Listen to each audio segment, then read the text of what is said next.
hay fármacos que al utilizarlos juntos van a generar, y tienen efectos similares, van a potenciarse y van a generar un efecto sinérgico, ¿no?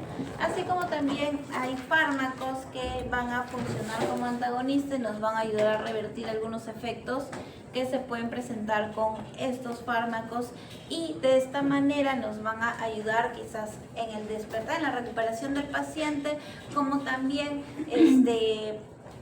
para acudir como un efecto de emergencia en el caso haya algún signo de emergencia, ¿no? Entonces, el logro de la sesión es analizar las diferencias entre tranquilizantes y sedantes y poder entender con referente a su sinergismo y su antagonismo.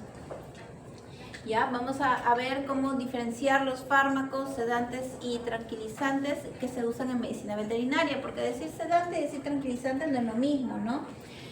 Pensamos muchas veces que es lo mismo, pero cuando hablamos de tranquilizantes, hablamos de un fármaco que no produce depresión al grado de alterar la conciencia, ¿ya? Sí vamos a generar una relajación muscular que va a permitir que el paciente quizás no se mueva, esté tranquilo, pero no vamos a alterar la conciencia, o sea, el paciente es consciente en todo momento, ¿no?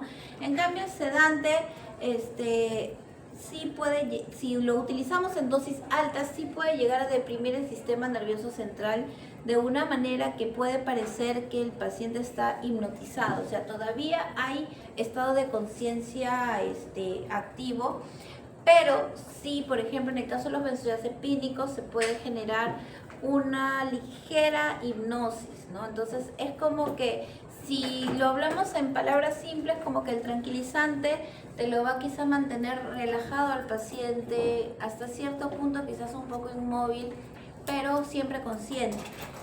El sedante sí te lo va a dormir un poco más, ¿ya? O sea, lo vas a ver un poquito más dormido, un poco más soñoliento, pero en sí estos fármacos no te van a alterar la conciencia como lo hace un hipnótico.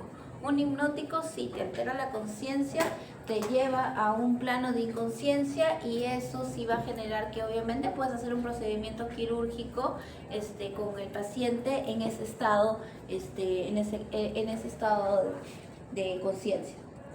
Entonces, aquí tenemos, por ejemplo, ¿no?, los alfa-2 agonistas, las benzodiazepinas, las fenotiazinas y las buterofenonas.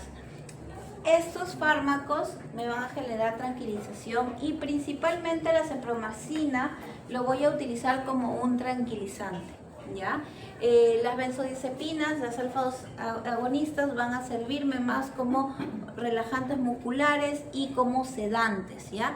Si bien también me genera cierta ansiólisis el midazolam, pero principalmente sus características van más hacia la sedación, ¿ya? En cambio, la cepromacina va más hacia la tranquilización. Un ejemplo, cuando nosotros utilizamos la cepromacina para pensar que el pobre perrito va a poder tolerar los sonidos de los cohetes, ya sabemos que no es así, porque la conciencia está activa. Ese paciente puede llegar hasta no mover su cuerpo, o sea, pero sí va a estar consciente de todo lo que pasa, ¿ya? Entonces, sabemos que los fenotecínicos van a alterar principalmente estos 5 receptores: los dopaminérgicos, los alfa-adrenérgicos, los colinérgicos, los serotinérgicos y los histaminérgicos.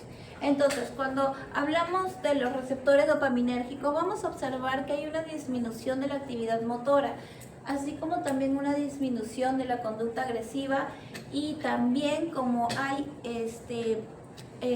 puede incluso alterar el centro del vómito para generar un efecto de antiemético.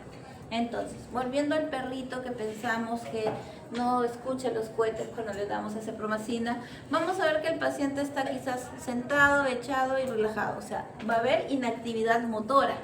Obviamente va a estar, por decirlo así, más lento de hacer algún tipo de efecto, y como también afecta ese lado digamos, de la zona del cerebro donde se generan todo lo que son los mecanismos de conducta, va a haber una reactividad disminuida y retirando lo que es la agresividad. Por eso es que no vamos a ver que el paciente reacciona ante estímulos que le generan miedo, como que va a estar muy pasivo. Eso es lo que hace un tranquilizante, pero si es consciente.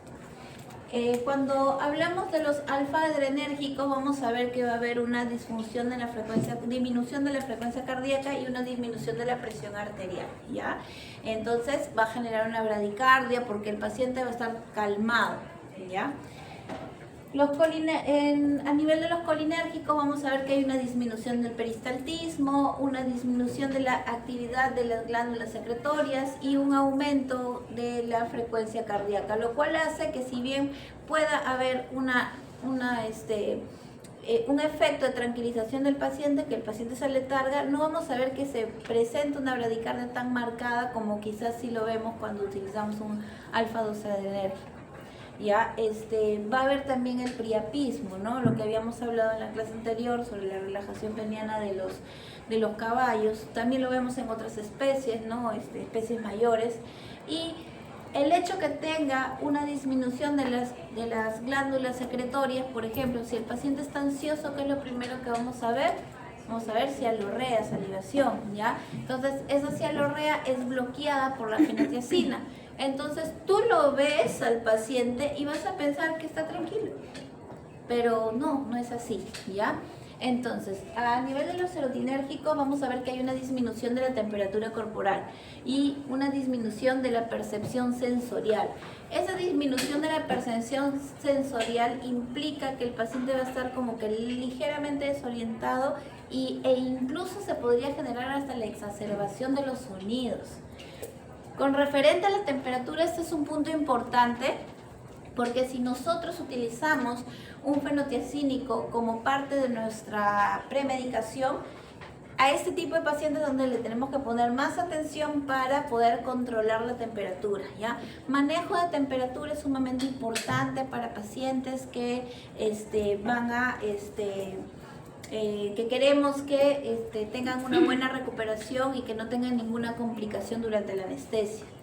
Con referente a los histaminérgicos, vamos a ver que va a haber una disminución del estado de vigilia, ¿no? O sea, es como que está más aletargado, ¿no? No va a estar quizá tan atento a las cosas que pasan a su alrededor, pero no es que no sepa que no pasa nada a su alrededor, ¿ya? Aquí tenemos un ejemplo de buterofenonas, como en este caso la azeparona, que es un tranquilizante, ¿ya? ¿Qué es lo que me va a generar? Me va a generar una tranquilización en cerdos, se usa mucho, sobre todo para el manejo del transporte de estas especies, ¿ya? Cuando se transporta, ya sea para camal o para de algún lugar a otro, entonces este tranquilizante se utiliza mucho. Ya, bueno, usos frecuentes que le podemos dar a una cepromacina en perros, ¿no?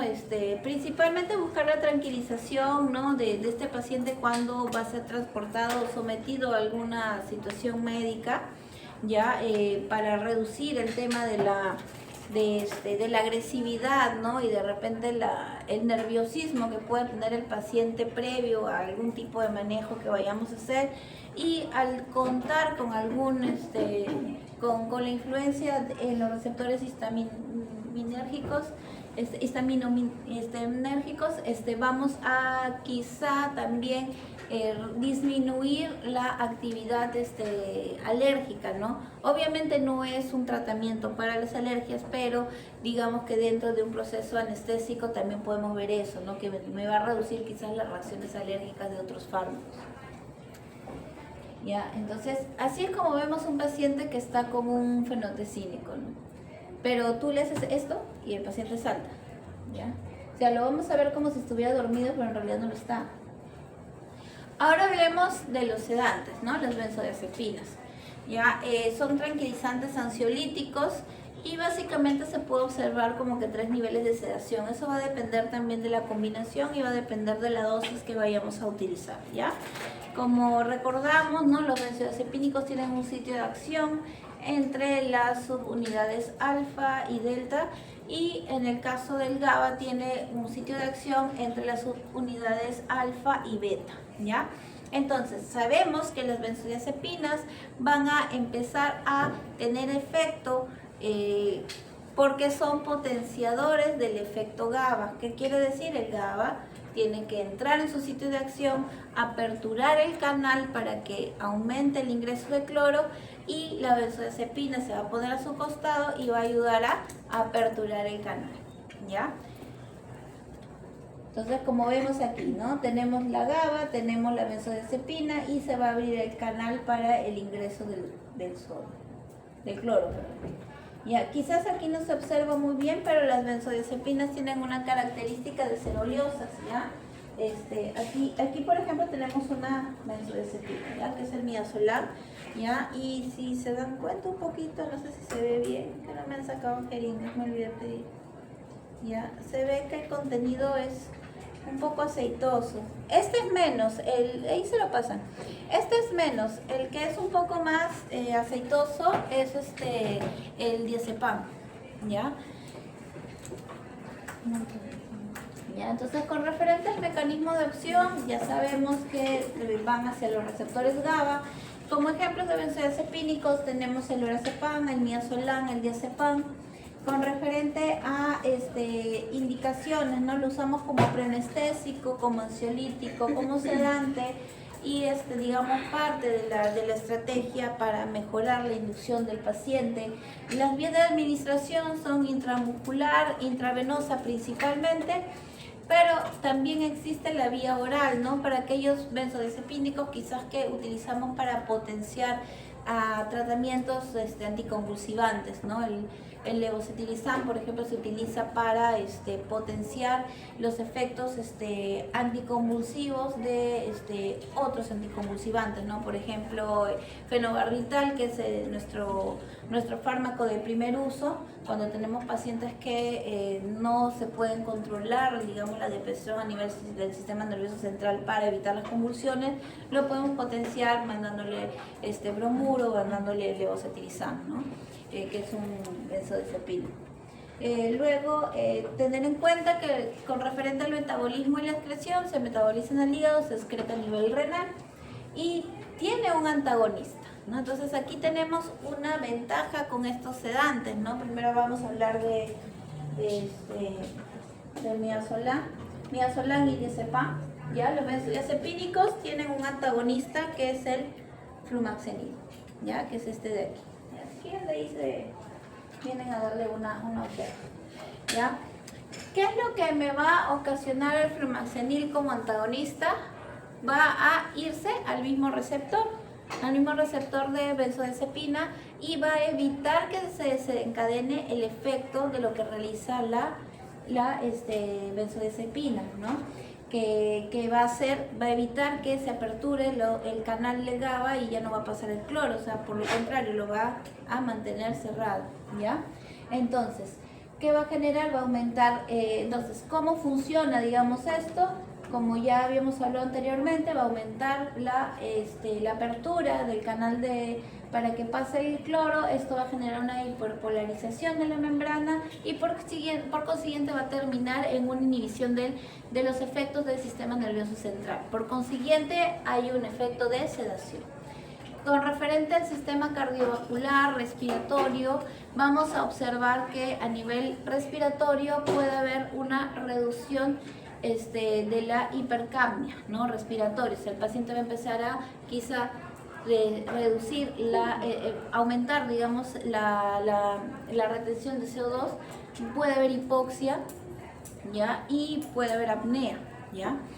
A nivel cardiovascular vamos a observar que hay una reducción de la resistencia vascular, por consiguiente se traduce en una hipotensión, ¿ya? Y va a empezar a haber quizá una bradicardia, aunque inicialmente podría presentarse también una taquicardia leve, ¿ya? Básicamente como mecanismo de compensación ante la hipotensión que se está manifestando, ¿ya? Y bueno, ¿no? ¿Qué más observamos a nivel del sistema nervioso central? Que va a haber una reducción quizá de la presión intracraniana y la metabolización a nivel del cerebro, así como el tema de la oxigenación. Entonces vamos a través de la reducción de la presión intracraniana se pueden generar los efectos anticonvulsivantes, por eso es que también va a haber una ansiólisis, ¿no? Y también lo que se puede ver a nivel del sistema nervioso central como efecto es que puede haber una amnesia retrógrada, ¿ya? ¿Qué quiere decir? Que desde el momento que yo le aplico el benzodiazepínico, cuando despierta el paciente no hay recuerdo de lo que pasó, ¿ya? Y recuerdo no bajo el punto de vista quizás de la conciencia, sino también desde la inconsciencia, o sea, cualquier tipo ya. Por ejemplo, en una cirugía haces una incisión y no va a quedar recuerdo de lo que ocurrió en ese momento, o sea, no va a poder asociar la información de ese estímulo de que sucedió, o sea, no va a tener un recuerdo y eso nos ayuda en la recuperación, porque el paciente al no recordar que ha tenido una injuria y que ha presentado alguna manifestación de dolor, pues va a poder, por ejemplo, movilizarse, ¿no? Un ejemplo posterior a una cirugía. Ya esa es la ventaja que nos traen los benzodiazepínicos, ¿no? Como vemos aquí, tanto midazolam como diazepam van a ir al sistema nervioso central, luego se metabolizan en el hígado y se excretan a nivel renal, ¿no? Aquí también otro ejemplo de lo que viene a ser el mecanismo de acción, como vemos que a través de la membrana presináptica empieza a segregar lo que vendría a ser el GABA y posarse en los receptores. Muy bien, ahora hablemos de los alfa-2 adrenérgicos, ¿ya? Cuando hay una segregación de norepinefrina, esta se va a ir hacia los receptores alfa-1 y alfa-2, generando lo que vendría a ser un feedback negativo para producir mayor cantidad de los neurotransmisores, ¿ya? Cuando utilizamos, por ejemplo, una dexmedetomidina, la dexmedetomidina es selectivo a los receptores alfa-2, entonces se pone ahí y ¿qué va a generar? Va a generar que no se dé el efecto del feedback negativo y se deja de producir la norepinefrina. En el caso de utilizar una silacina, la silacina va a ir, incluso aquí vemos el porcentaje de selectividad que hay hacia los alfa-2, ¿no? Vemos que la dexmedetomidina tiene una selectividad de 1250 versus 1, quiere decir que de 1251 moléculas, una se va al alfa-2 y 1250 se van al alfa-2 y uno se va al alfa-1. En el caso de la medetomidina, también es bastante selectivo, pero menos que la medetomidina, ¿no? 251. En cambio, en silacina podemos observar que es de 2 a 1, ¿no? La mitad se va hacia los receptores alfa-2 vendría a ser dos tercios se van al alfa-2 y un tercio se va hacia el alfa-1. Profesora, entonces se podría decir que la silacina tiene más efectos secundarios. Exactamente. O sea, porque va a tener efectos sobre el receptor alfa-1 y si recordamos ese cuadrito de la clase teórica donde veíamos qué efecto genera al estimular cada receptor, hay diferencias entre el alfa-1 y el alfa-2, ¿no? Incluso hasta opuestos. Entonces es por ello que cuando se usa silacina vamos a observar más efectos adversos. Ya, un ejemplo de ello es que la silacina, no sé si está más adelante, no. Entonces, un ejemplo de ello, por ejemplo, es que vamos a observar que en la dexmedetomidina se va a observar la bradicardia desde un principio, ¿ya? Y se va a sostener. En cambio, la silacina se va a presentar una taquicardia inicial, ¿ya? Como un efecto de compensación también por estímulo del alfa-1, pero luego se va a ver una bradicardia. Entonces eso es un poco engañoso para el que no conoce cómo se maneja la silacina, porque si tú ves taquicardia vas a querer bajar esa frecuencia cardíaca, pero ¿qué vas a generar si después se genera la bradicardia? O sea, no es que no vaya a haber, sí la va a haber, pero la va a haber después, ¿ya? Entonces son detalles que nos sirven mucho cuando conocemos un fármaco. Y hay mayor probabilidad que se vean efectos adversos, ¿no? Porque hay ciertos hay efectos que no se van a generar sinergia, sino más bien antagonismo, ¿no? Entonces, cuando nosotros utilizamos, en este caso, una dexmedetomidina, vamos a utilizar una dosis menor porque esto nos está indicando que es más potente hacia la selectividad de alfa-2, ¿ya? Entonces, eso para que tengamos en cuenta.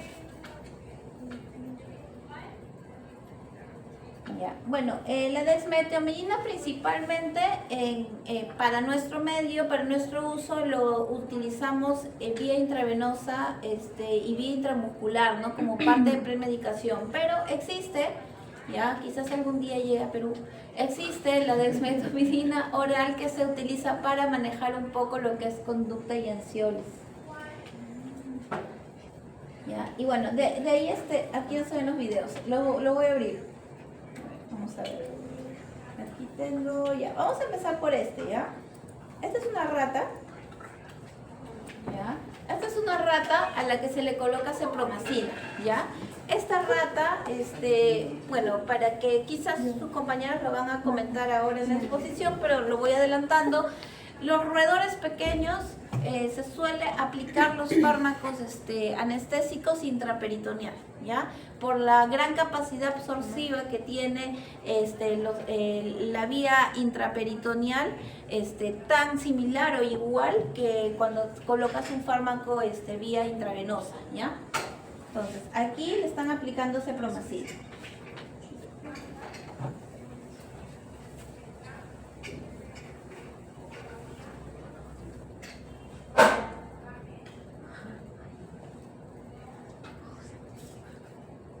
Obviamente todo eso no es el fármaco, está diluido en suero para que pueda expandirse más fácilmente.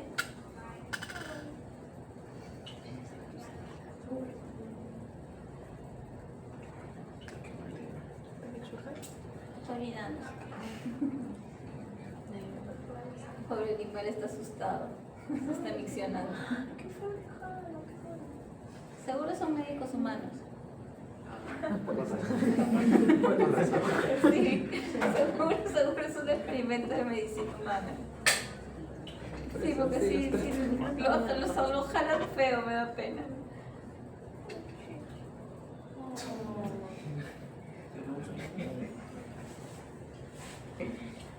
Bueno, pero después les voy a explicar por qué lo jalan. Al último se ve.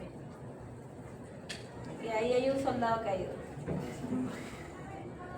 Ahí hay a uno ya que ya, no murió, se tumbaba, ¿no? Ya.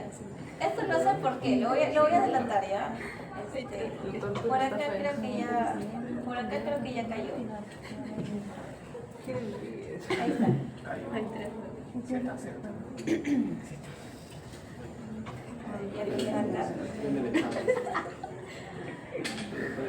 ¿Qué estamos observando aquí? Que ya se lajeó. Pasa que ya empezó a hacer efecto el aletargo, ¿no? Entonces está letargado, pero está moviéndose, entonces no está sedado. Esto es un efecto de tranquilización, no está sedado, está lajeado. Entonces tú lo tocas, lo estimulas y se mueve, ¿ves? Lo jalaste y se movió. Pero se quedó así, se quedó así lajeado, pues. Ahí está, mira. Ahí lo tenemos de nuevo.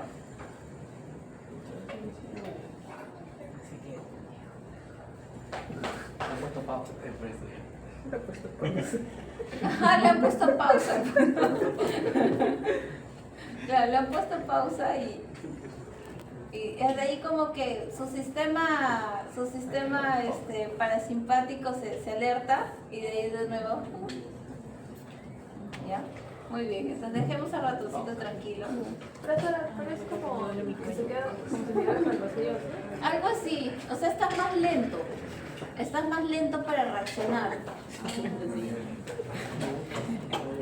Ya, aquí tenemos, por ejemplo, o sea, este video es para ver el antagonista, ¿ya?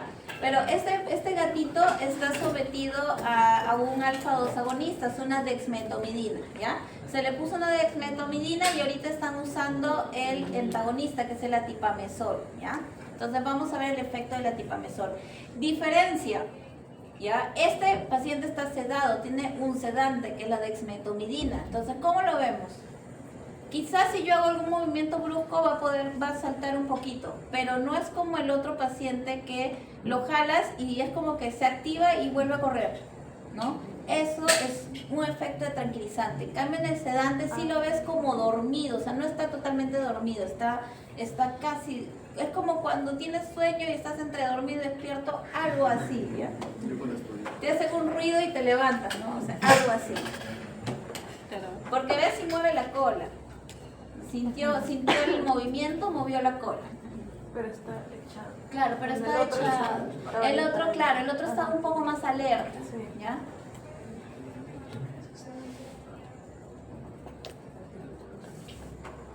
Entonces hay que esperar el efecto. Mira, ahí ya empezó a mover la cola.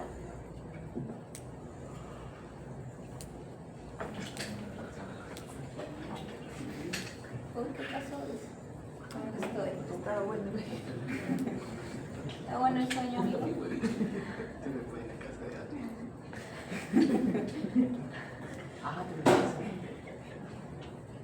Qué bueno. Está botando su huevito. Ya, entonces como vemos ahí, este paciente, ay, no lo hubiera cerrado, espérate, voy a ver si lo vuelvo a abrir. Está bien, está bien. Ahí. Sí, sí, porque de ahí me acordé que tengo que hacer una comparación, ya. Entonces, como vemos aquí, este paciente está bastante relajado, ¿ya? A diferencia de la rata.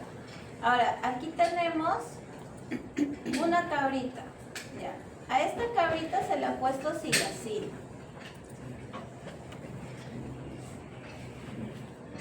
Entonces, tenemos aquí está la silacina.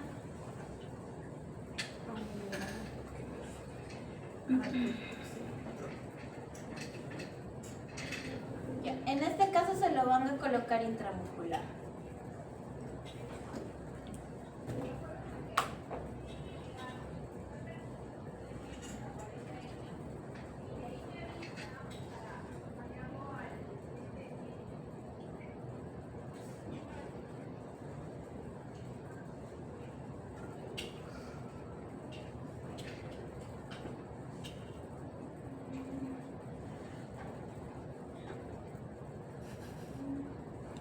Ya está un poco borrachín. José. Ya, no se saquen los trapitos del aire.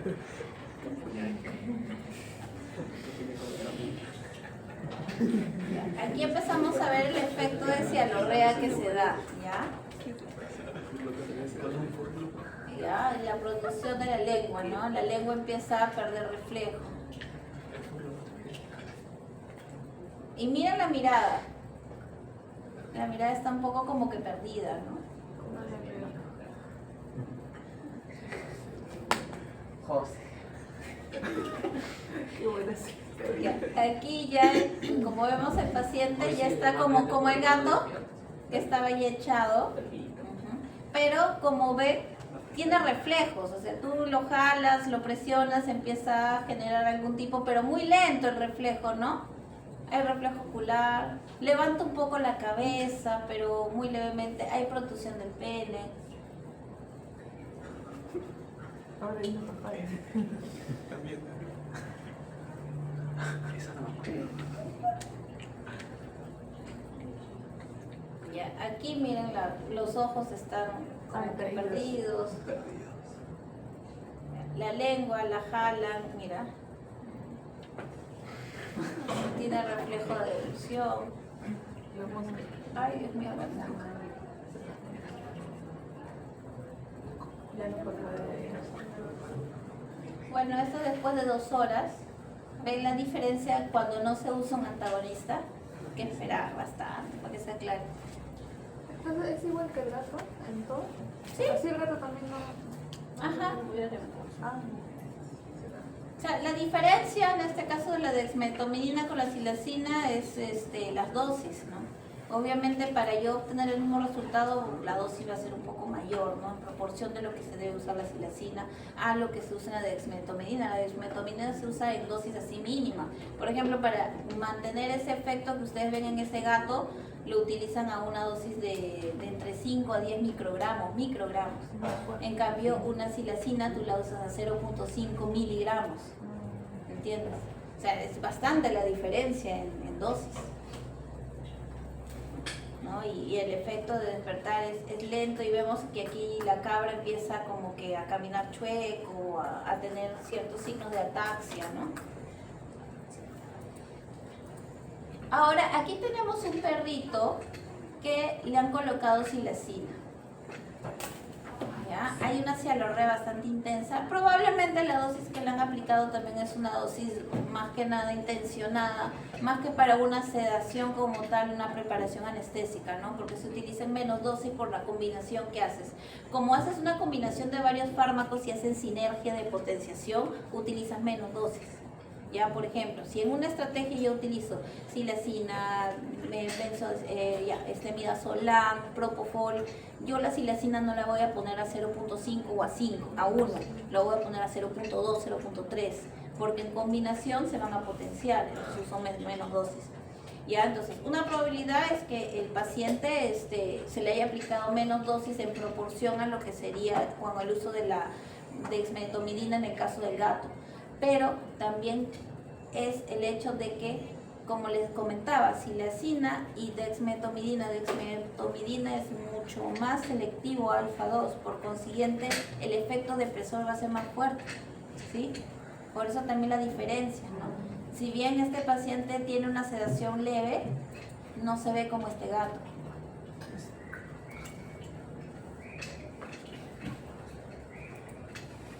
Y aquí tenemos, ¿qué hay acá? Ah, el caballo. Este caballo se usó medetomidina. Son 3 alfa-agonistas diferentes, ¿ya? La medetomidina es como si fuera el papá de la dexmedetomidina, ¿ya? Solo que de la medetomidina han sacado ciertas moléculas para convertirlo en dexmedetomidina, para quedarnos con la parte que, por decirlo así, ¿no? El profármaco, ya lo quitamos, ¿no? El principio activo, la dexmedetomidina, por eso es que es más selectivo, ¿me entiendes? ¿Ya? Y aparte, lo que le han retirado ciertas moléculas que generan mayores efectos adversos.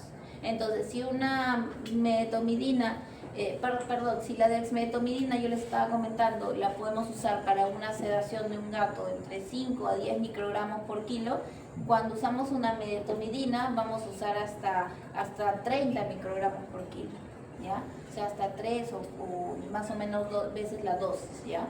Porque no es tan selectivo como la dexmedetomidina, ¿no?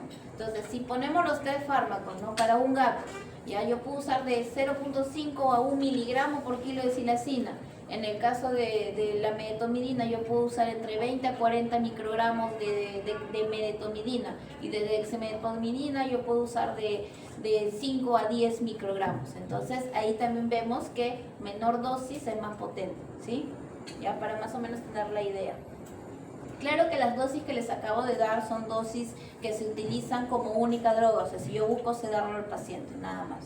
Pero si yo lo utilizo como una premedicación anestésica, reduce. Todos esos datos que les he dado reducen bastante. ¿Ya? Entonces, aquí por ejemplo tenemos este caballo, ¿ya?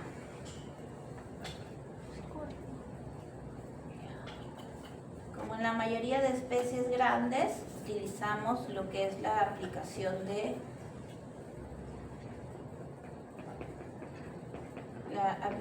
en este caso del fármaco vía yugular. Ya, mucho habla el señor, voy a adelantarlo. El doctor habla mucho. Ya, acá está.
medio y hay relajación completa de todo el cuerpo. Cuando hay una tranquilización, por ejemplo, cuando se usa cepromacina en un caballo, el primer signo de que ya te das cuenta que el caballo está teniendo el efecto es la relajación de la cabeza, como se vio en la primera parte del video, ¿no? Relajó la cabeza. En este caso, como esto es un sedante, ya el caballo quiere empezar a ponerse en decúbito. Ya, por eso en este caso los caballos cuando son sometidos a sedaciones y buscamos, ¿no?, tenerlos en decúbito, si se requiere que sea ayudado por otras personas, por los operarios, ¿no?, y lo ayuden a caer, porque si lo dejas caer así sin ayuda se puede fracturar.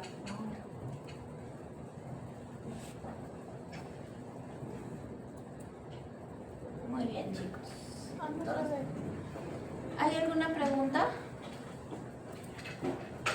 ¿Sí? Entonces ya quedó clara la diferencia entre cómo es un tranquilizante y cómo es un sedante, ¿no? Y bueno, que se puede generar sinergismo, sí, puede generar sinergismo, o sea, puedo yo utilizar ambos fármacos, combinarlos para potenciar, ¿no?, esa tranquilización y sumado a una relajación, ¿ya? Y bueno, recordar quiénes son los antagonistas, ¿no? En este caso, antagonistas tenemos para los sedantes. ¿Ya? En este caso, para el tranquilizante no hay un revertor como tal, ¿ya? Entonces, para la silacina es la yombina, como lo tenemos aquí. ¿Ya? Este de aquí es la silacina, ¿ya? Y este de aquí es la yombina, que es su antagonista, ¿ya? Y en el caso del midazolam, a ver, no se fíjate en el midazolam, ¿dónde está? En el caso del midazolam, su antagonista